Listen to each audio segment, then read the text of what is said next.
Today is Monday. We are going to be getting into our Motivation Monday conversation shortly. But before we do that, I have a question for you. It's time for our question of the day. And we are so used to mediocrity. So the question I want to ask you is this. Do you know anybody who's excellent at what they do? What do they do? Do you know anybody who's excellent at what they do? What is it that they do? I'm hoping you'll tell me you're the one who is excellent and you'll tell me what you do. So tell me, do you know anybody who's excellent at what they do? And then tell me, what is it that they do? This morning on Motivation Monday, from bondage to excellence, we get to hang out with Miller Adulu. Miller, how are you doing? I'm fine, thank you. Karibu sana. It's good to have you in studio. We are excited that you're here. We are eagerly waiting to hear your story. From bondage to excellence, God has done some amazing things in your life. But before we even get to that part, take me back to your early years. You know, where were you raised up and how was life for you growing up? All right, my name is Miller Adulu. My parents are Harold and Wilkista. And so I was born in Nairobi, but then shortly after we moved to the village because of circumstances. Okay, village ni wapi? Village ni Inyali in Western. Okay. Yeah. And so stayed there for quite a bit. And so we used to like stay in our father's, in our grandfather's compound because my dad had built a house there. And so we did stay there for quite a bit until one day I think a feud that our grandfather was having with the neighbor overflowed, and that day the casualty became our house. Oh. And so for that reason we then had to move out, and so we stayed like with mom a bit at their place because like in those areas you find that if your dad lives here, then like your mom's family lives across the river, then you just go over there, and then from there on we then spent some time at our grandfather's on my mom's place before then coming over to Nairobi to stay with our dad. Okay. And so we did stay with him for quite a bit back in Embakasi. Embakasi, yeah. So we used to like stay there for quite a bit. We stayed there for a bit, and then it's now when I rejoined school because I had to begin school again after shifting from the village into Nairobi. So we stayed in Bakasi for long. So my dad like used to like live at work, and then we'll stay like with our mom at the house, and that used to be the arrangement for quite a while. Okay. Yeah. You used to have a stuttering problem when you were younger. When did that begin? This actually began around class 6 because I think I reported for boarding school, and then it now began to... Oh, you went boarding school in primary? Yeah. Boss. Yeah, so it began around class 6 thereabouts, and it's now when it now began becoming serious from class 6 through to class 7, class 8. So it was actually like quite serious. Was there anything that triggered it? I'm not sure. Or it just began? Just began. I don't know if they're speech experts like who know these things, but all I know is that from class 6 thereabout, there was a problem in terms of speaking. It became a challenge to speak. Yeah. Okay. Did it become? Did guys in school tease you about it? I mean, how did it affect your life, especially in a school setting? Yeah.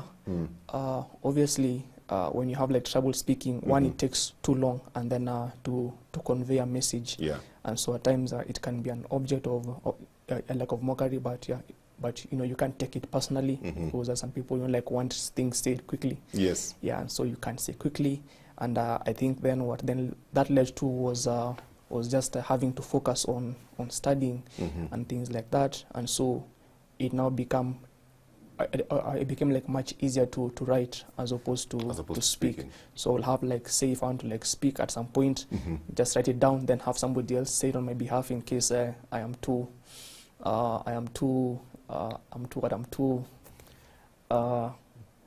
embarrassed that day to speak. Yeah. Okay. Yeah. Did it affect your self-esteem?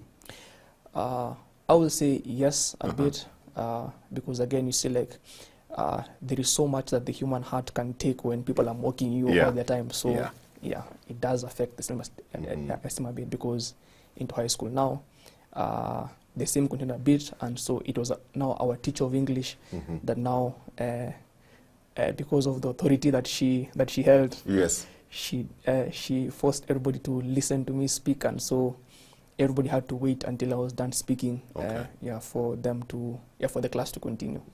So that one was where the Lord used her. Her name is Mrs. Eunice Mutinda.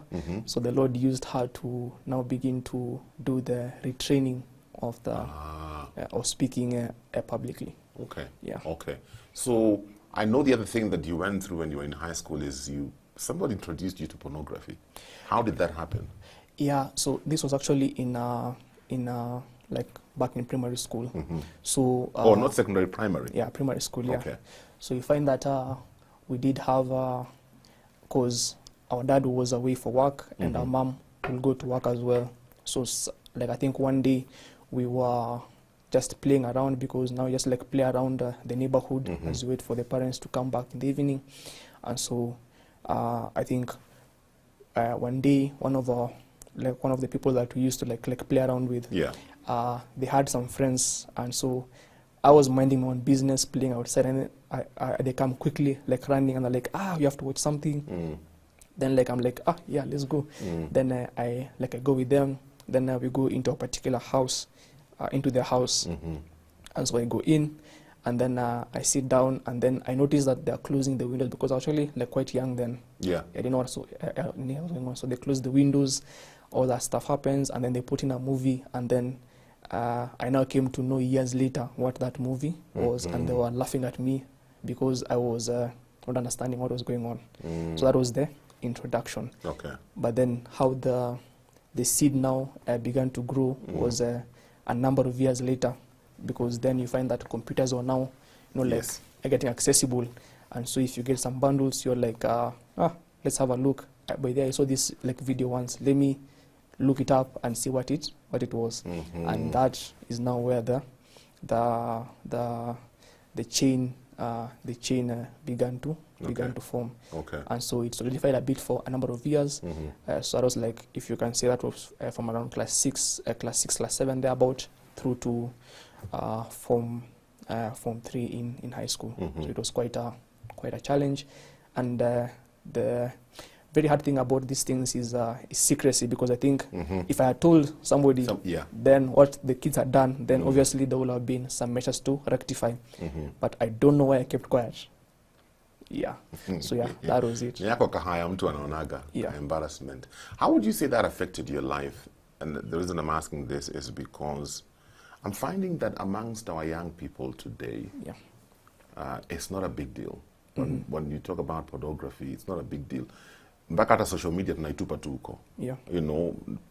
people today are even making their own movies because for them it's no longer an issue, it's no longer a big thing. They think it doesn't affect one's life. So if somebody was to ask you, as somebody who's been through that and you've seen God delivered you, how did it affect your life?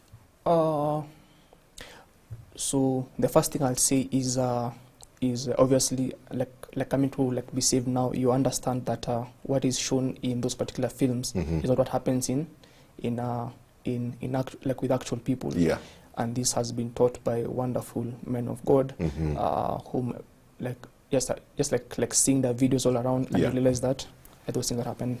And one thing again was that the moment you get into these things, what normally happens is that your mind begins to change how you view ladies. For instance, you can be sitting here with a lady, then like you are seeing them naked from head to toe. Why? Because the mind has been tuned in a manner which is negative.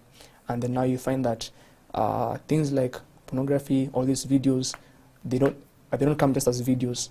They bring with them lust. And when lust now begins to grow, it now leads into things like masturbation, things like that. And I think, and then from there on, once you can satisfy yourself, then you find that you now end up in things like in sleeping around with people. So like one opens up the door to many things. Okay. And so for myself, I think the saving grace which didn't have me sleeping around was that I used to wet my bed. Yeah, at night for many years. I think my dad had tried to like buy medicine.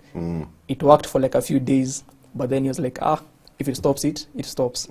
But that embarrassment is what was the Lord's instrument of salvation, because like years later, I've come to understand that the moment you open yourself up, like you open yourself up to fornication, then something in you has changed forever. And so that was the instrument that that the Lord used to ensure that, because I was like, if I try, then I'll go and sleep with somebody, then they'll wake up in the morning and say that you wet your bed, and they go and tell other people, like all around, and then like all the girls will laugh at me. Wow. Wow. Was this a problem in high school? Yeah, because the bedwetting. Yeah, exactly, because nearly from my child through to boarding school, class 6, class 7, class 8, and then from 1, from 2, thereabout, and then now it began to subside. And so now it was at the point of salvation that I noticed that after a few weeks later, that something seems off.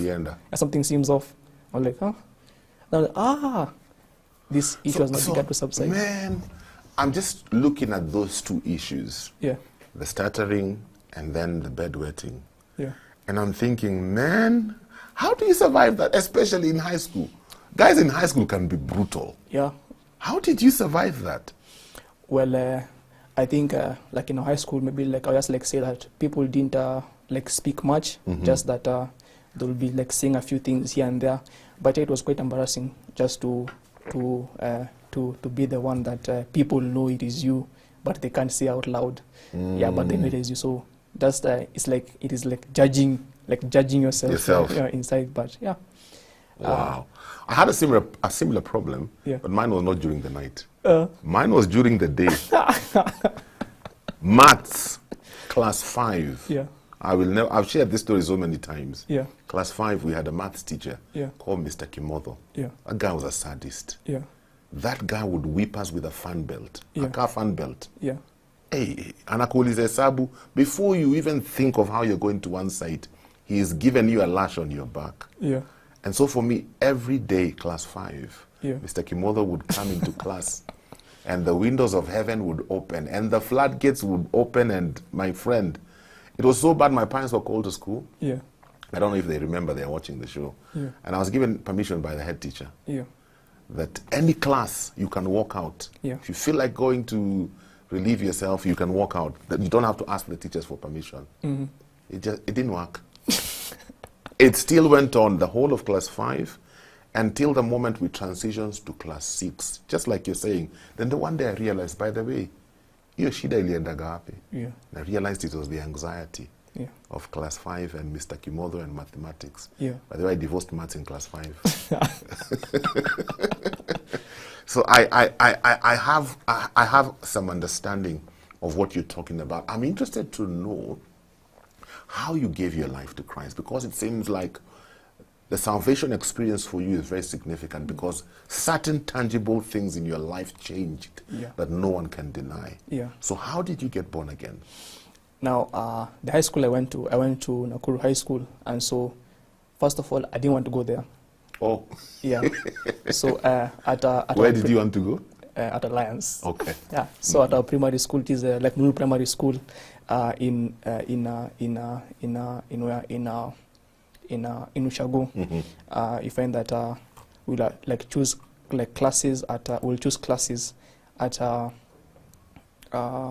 8, or like which school you want to go choose to. But schools, yes. But for me now, it now became like I chose what I would choose, but then somehow Nakuru High School ended up on my list of schools. Oh, you hadn't chosen it? Yeah. Okay. Rather, I don't remember choosing it consciously. Yes. Then that is now where I ended up for high school. And so there I now met our teacher. Her name is Mrs. Gogi. She's our teacher for computer. And then in our class we had Mrs. Waswa, that used to be our teacher, our geography teacher. So they will pray for us, and she will say that, like I take time every day to go on the class list and pray for everybody one by one. Oh. Yeah. I was like, okay, what's this lady saying? And I was like, yeah, okay, must be nice. And so in Form 3 now, just under that atmosphere of just like prayer for teacher and our teacher for computer as well was our CU patron. Yeah. So now that combined, I think, was able to just have a very intensified prayer environment. And then in Form 3, I know, so like one day I come to preps and I'm very anxious that day. And I'm like, something has to happen. And so I think at the end of preps, I ran to our computer lab because we used to have prayer times at our computer lab every single day from like 9:30 through to like into the night. Okay. So like whoever wants to pray, they go there and pray. So I'd given I'd like been born again, quote unquote, many times before that on Sundays. And like I was like born again. There I am. But that day, I just like went there by myself, and then I was like, Lord, help me. And yeah, that day I knew inside of me that something had changed. And so the following day, I told my friend, his name is Dan Olwimbo, used to be our class prefect. Okay, though like your enemies at first, but yeah, became friends later. Yeah. I was like, yo man, Jana, I prayed for myself, and now I am saved. Yeah, and so he was happy for me. And then from there on is now when things now began to change. And the first one was the issue for the bedwetting, because actually I realized it by mistake. Oh. Yeah, like something has not happened for many days now. I don't know what it is. Then a few months I was like, by the way, this issue has stopped. Gone. Yeah. Another, and again as well, there's the issue of watching this film as well, because the desire dropped very, very much. Because normally normally the issue used to be, I was like, maybe I'll go and change first, then come to the Lord, which was the lie that the enemy used. And so turns out all I had to do was tell the Lord to help me, and he would take care of everything. So the desire for sin now began to drop. And even though there was like some stumbling here and there, but then I come to understand that now, like once you stumble, then you tap into grace, and then you're able to pick up from there and continue and keep on marching on. Okay. And so it was until now, just before I got into second year of campus, that was the last time this kind of things happened, because I called my mentor, who is now, his name is Apostle Oscar. He was in Uganda then, and thankfully he picked up the phone the first time I called. Otherwise I wasn't going to call him twice. And so we prayed together, and then from there on we now began the journey of strict discipleship. Wow. Yeah, I love that. Yeah, yes, we don't play. I love that. This morning, Motivation Monday, from bondage to excellence, we get to hang out with Miller Adulu, who's sharing his story with us. If you have a question for him, 20316 for SMS, and WhatsApp 0786316316. Let's talk about academics, because I think that's where the whole aspect of excellence in your life comes to the forefront. After you got born again, how did things change for you academically? Where did it begin? Now, just to mention that I think I was fairly mentally gifted even before like being saved. But then as time went on, because when I got saved, and then now this now began becoming very interesting, like from 4 into campus. And so I remember that, like I was born again in Form 3, that I said, God help me. But then it was until just before the second year of campus began, when I now made the call to my mentor now, and from there things now began to things changed completely. Because I normally say that it was a time whereby I was like, I've tasted of the Lord, but now I want to sell myself to Jesus. And so we now entered the second year of campus. I went to Strathmore University, and so that semester there was this particular affinity for study. Yes, I will study a bit, but then there was this strong affinity for study, because I do remember that that semester we had some very challenging units. Like one of them was computer organization and architecture, very, very technical. And then I remember that it even had like 2 course textbooks which were about like 1,000 pages almost each. And so I remember that for some reason I went ahead and took my notebook and my pen, and I read both of those books cover to cover across the entire semester. Wow. I had never done such kind of reading before. I was like, and you see, like, as you're reading, you're like, yes, knowledge. But you see, before then, it used to be just reading for the sake of passing exams. Yeah. And yeah, because I think by the time that semester was finishing, you could wake me up at night and I will draw for you a CPU, the CPU architecture, like from memory without having to like reference from anywhere. And it was very interesting. And so you find that that now began to happen now. And then the following semester, we then had some projects. We had some quite some work, because normally we'll have a second year project in our campus to anticipate for the fourth year one. And so I remember that we chose some few technologies to use which I had never used before, and then had like learn them, had to train in them. Yes. And then you find that I will end up like studying so hard, like being awake for so long. There was a way that like you end up being awake and you don't want to sleep because you're absorbing knowledge. So there are days whereby I will be up, say, for almost 24 hours straight, just studying and absorbing knowledge and things like that, just getting work done. And you see, like, in our campus, they take class attendance like very, very seriously. So that used to happen. So being away for 24 hours means you wake up from the hostel, you go to class, after class you come and do the things, then you are in class again the following day. So it's not like 24 hours, then you go and sleep the entire day, but continuously as you continue. And so those kinds of things have begun to happen then. And then now in third year of campus, in third year of campus, I knew why parents like will complain that, like my child went to campus, then they came back a drug addict, or a drunkard. Yeah. That semester we had like many projects, we had many things to do, mobile development, things like that. So many projects, so much new information to like take in. A time came whereby I think I was walking around like feeling dizzy the entire day. Like for entire week I was like walking around like feeling dizzy, but never falling. And it's when I knew, no wonder people end up with drug addictions in campus. And from that day I was like, now I understand.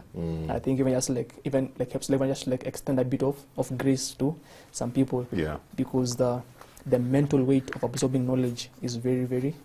And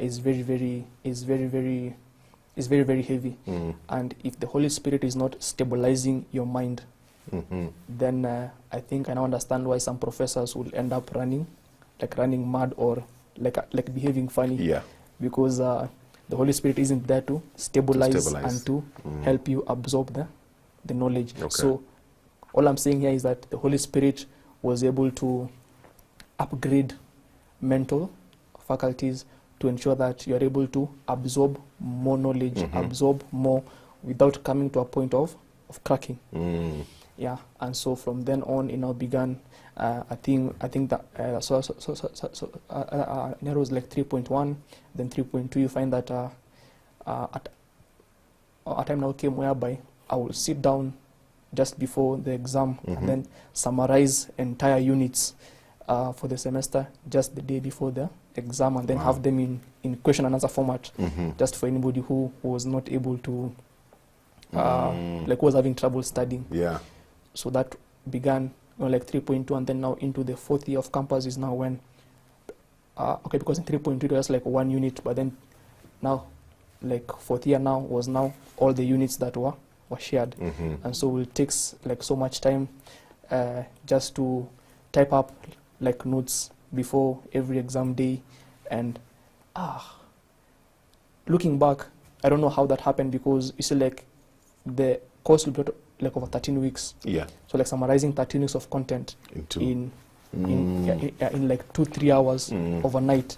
I was like, must have been the Holy Spirit, because it was actually like you read, you type, you read, you form a question, type the answer, and then now afterwards share all the notes. So for every unit, and it never stopped until the day that campus. So you'd share these questions with other students? Yeah. To help them study? Yeah. Ulijipeleka tu? No one gave you that assignment? Yeah, no one did. Wow. Yeah. Okay. What feedback were you getting from them? Well, some are very happy actually, because they're like, like Miller, because just begin the notes, just as semester what is beginning, and then we'll be seeing you at the end of the semester. And so yeah, some guys were quite happy because it assisted them to like study or touch up like on a few things here and there. And yeah, all of us, I think many of us have finished very, very well. Okay. And we bless the Lord because it gave me a chance to exercise just that mental energy that was beginning to build up very, very, very, very strongly. Okay. One thing you also mentioned is that family media played a big part in your life during your college days. How was that? Yeah. So now, after the call I made, like now began discipleship. Yes. And so now where family media now came in was an aspect of discipleship, because many people like get saved, but getting saved is actually pointless without discipleship. Yeah. Because you'll end up like backsliding. And so somebody will be like, you need like get born again today, they go back. But discipleship, which is strict, disciplined, disciplined learning, is required. And so where this TV station now came in was that I will sit in the house and then just take some time to go over the shows, just watch over the shows. So like one of them was 700 Club, like in the morning, like you wake up, and then we also had our morning devotion as well, many days. And then we have shows like Travel the Road, just seeing how people end up in like missionary lands. And then one which was really, really nice that I saw, that I loved, was Journey Through History. Yes. And then I began to like give context to Bible. So I'm like, oh, interesting. So nice. So here's where Jesus stood, things like that. And even, I think, like even one of them that was also very interesting as well was I listened to a sermon which I've not forgotten, by the minister. His name is John Hagee. And he was teaching about things around tithing and giving. And he was saying something about, like for tithing, it is 10% first, then 90% that is yours. So if you rearrange it to 90% first and then 10% after, it doesn't show honor to the Lord. And so he was like, how you show honor is you put God's thing first. So say if you're paid today, by putting God's things first means that you take out things like tithe or giving first before you go ahead and spend the rest. That God is always knows that He's always number one. I think that lesson has been able to stick for quite a number of years now, and I'll never forget that someone. So discipleship was how they at the time now I played a bit, and then again as well, like one which was in Nepal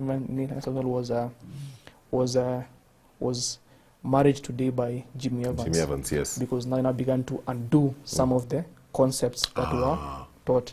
And so now the junk that used to be there is now being cleared by godly content. Yes. And so just sitting there the entire day watching the television just now is now able to allow you to push out ungodly content for extending for godly content. Yes. And so that is now how the salvation like is able to stick, because ungodly content has been pushed out. Yeah. Okay. So you finish campus. So how does this translate to life after campus? Right. So in the final year of campus, I didn't meet like one of my he's my friend now. His name is Steve Karaoke. So he was CEO of a company in Westlands, and we met like in fourth year, I think. We met in fourth year. So I was at one of our ministry things, because back then I didn't know that you can use your skills that you've learned in theology for Jesus. And we met at we met through a program called Indigitas via Life Ministry Kenya, where I was attending a hackathon in 2018. Okay. And so we met him there, and then now the following year now is now when I now began to like speak to him a bit. And then now one day we met in town, and he was sharing about like what he's doing with technology and things like that.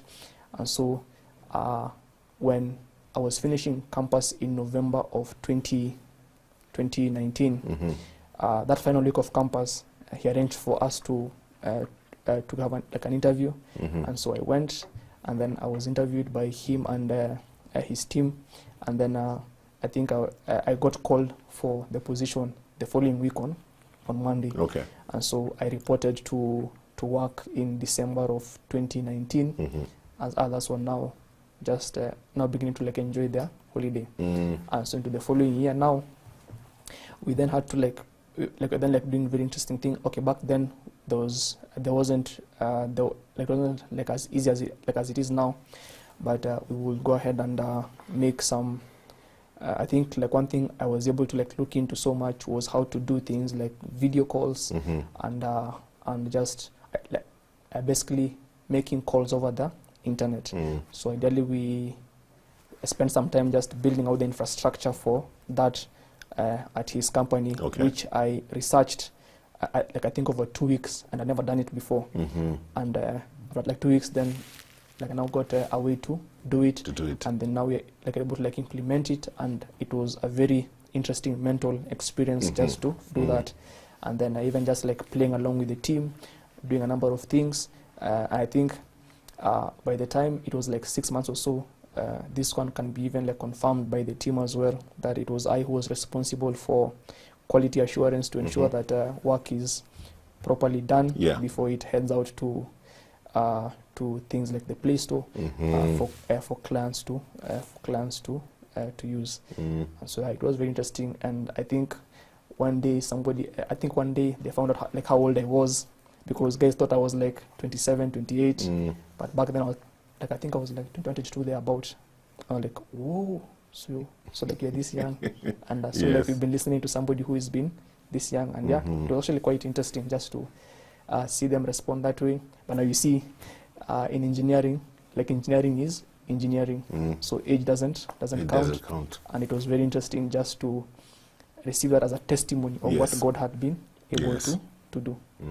When we talk about excellence, one of the things sometimes I observe is, especially for us believers, we don't want to be excellent in what we are doing. We expect grace. We expect, especially if you're working for another believer, you expect them to understand, to forgive you. Why do you think a good number of believers don't strive for excellence, to be the very best at what you do? Because you're not doing it for man, you're doing it for God. Isn't that what we are taught? Very interesting, because also like face the same problem many times. However, what changed my perspective was because I've been here before, by the way. I came for a visit just after I got like serious with God now, because I'd come to see how I can use my skills to serve Jesus. So I came along, and then we had a meeting with I think it was the last meeting that I had before. Then I was taken around, and then I left with the founder, Mr. Liu. And we're in the office, and then like he told me like in his office that Jesus deserves the best and not the rest. And so from that day, that then became a thing which I was now able to like capture. That God deserves the best. And I think you like even see like in the book of Malachi, will you take blind goats to your governor? No, you wouldn't. So God deserves the best. And so over time, of course, like the young person, by the way, also like learn as you go as well. I've made mistakes here and there, and those mistakes have been, of course, I was like a believer, but then like the mistake happened, which then was able to like showcase that I wasn't excellent. And so as the days go by, then like you learn from those mistakes, because obviously there's some guys now like who I worked for, and it didn't go so well. But then now as things go by, you learn about excellence. And again, understanding that the things we use like now, most of them are made by people who are like non-believers. And you see, like you have cameras here, we have broadcasting equipment here. If you broadcast, it is equipment. The equipment like isn't born again or not. And so why can't we as believers who are helped by the Holy Spirit come up with innovations that are able to move so far? And I think The final place for this lesson, like, was able to like land as well, was my now boss. His name is Mr. Clint, and our PM as well, whose name is Angie. That was like last year. So what happened was that like he was able to explain that, you know, like we are a team. Yeah. And it's like in a team you are able to like play your part well for everybody to work and for the goal to be delivered. And so then I now like began to like put it in me again that as a believer, not to use the excuse of being a believer and, you know, like the devil came in to produce mediocre work. Very hard lesson to learn, and I think some people are casualties of me learning this lesson. But then after it was learned now, things now became different, because I think these days there's a kind of intensity that we work with, that most times if you work with somebody, they end up giving up because they can't keep up with the intensity. Yes. Because then you understand that the skills that you have been given belong to Jesus. Yes. And if they belong to Jesus, Jesus is your boss. So before your boss comes after you, Jesus is watching you. Jesus is watching you all the time. You must be excellent by all means, because again, if you do bad work and I think somebody says, and you're a believer, the name of God has been tarnished in the mud, and you see we are called to be witnesses of the gospel. Yes. And so witnessing isn't necessarily like being a preacher. Of course I preach at times, you know, I shall go, but when it comes to work, you do good work. Like, how do you do this work? Yeah. That then like makes now the chance for, you know, like God helped me. Like even now, I had a dream of how to implement something that I'm going to like do today. And so it's easy because the Lord had showed me about it in the dream of how to do it.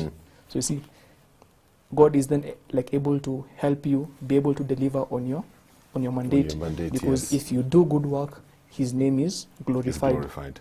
And people don't rubbish His name because you are there to prove that God is worth it. Okay. Yeah. Okay. I want to take you back to something before we run out of time. Yeah. For some, because I realize this is a problem for quite a number of people. For somebody who's listened to your story today, and they're at the place where you are, where you are, struggling with issues of pornography and all that. Yeah. What would you tell them? Which direction would you point them?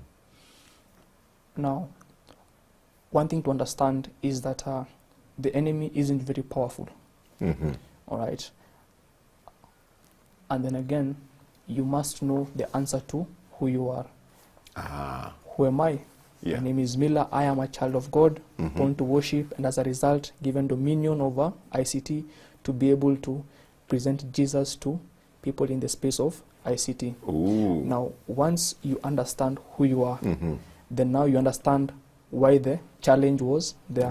Because now you see, like, my challenge was that downgrading mental capacity, downgrading skills and diverting skills to be used to serve the devil. But then understanding who you are in the Lord is then able to like allow you, so the enemy was trying to like use XYZ to keep me in bondage. That way I can't use, because the same way I'm working like very hard right now. If I wasn't born again, I'll be working for the devil right now. Because I hope you know that, you know, things like Pornhub, the ones that they show like this very like terrible shows. It is guys like us who make them. Yeah. True. So if I wasn't born again, it means that the way I need very hard now, I'll be working very hard for the devil. And so, first thing, understand the answer to who are you. Who like you are isn't your name. Yeah. Isn't what you do. Is not what you studied. No. Who you are, and who you are begins in the Lord. And I think it is Dr. Miles Monroe that was able to explain this very, very well. And I think it was a cult. I'll be like in the Miles Monroe cult for purpose, because he puts it so well. So, Child of God, you are here on assignment. And so the enemy's work is to distract you. So anything distracting you is not very powerful. Once you know who you are, then soak yourself in God's presence. And as you do that, God is able to, the presence of God is able to snuff out anything that is not pleasant to Him. And then you cannot fix yourself. Don't try that. Don't try that. And then don't keep things a secret. If you can tell somebody, tell somebody. The moment like you say it, shame begins to die. Once shame dies, then the enemy's grip now begins to loosen, yes. loosen, Yeah. and then now you enter into a strict place of discipleship. And discipleship is uncomfortable. There are guys who come and they're like, oh, but once you come, you understand that, first of all, we aren't friends. Yeah, like you aren't friends. I'm Yes. here to assist you, To assist and it will be you. uncomfortable. Yes. Yeah. So always know that if you go to somebody like help you, they aren't your friend. They are your mentor of sorts. And you can't come say, oh, I'm still, like if we agree on something, you do it. Do it. So discipleship, understanding who you are, and then that way now you're able to like unlock your possibilities to now be used for Jesus Christ. Because that is the goal. The goal is to have you use all your strength, Yes. all your might to serve Jesus. Wow. Yeah. Miller Adulu, imagine our time is up. Thank you so much for coming. Yeah. Thank you for being an inspiration. And I love what you've shared with us today, because I think for many of us believers, that's where we drop the ball. You know, we don't consider that wherever we are is our place of assignment. That job you're doing, don't do it as doing it for the boss. Yeah. Do it as unto God. And when you do it as unto God, and what Miller said is, if he is God, then he deserves the very best. So are you and I giving God our very best in the work that we are doing? That's a good question for each one of us to ask ourselves today. Whatever it is you're doing, do it with excellence. If you are in bondage, Miller has told us there's freedom. There's freedom in God. That bondage is to keep you from your place of assignment. Don't allow the enemy to kill, steal, and destroy your destiny. There is freedom in Christ Jesus. He came to set the captives free. Well, I need to shut it down. Thank you so much for being a part of Motivation Monday today. I hope this conversation has enriched you and encouraged you. Until next week for another session on Motivation Monday, do have a great day. Thank you for watching. Remember, subscribe to our YouTube channel so that you can get notified whenever we upload new fresh content every day. Stay tuned and enjoy fresh, uplifting content.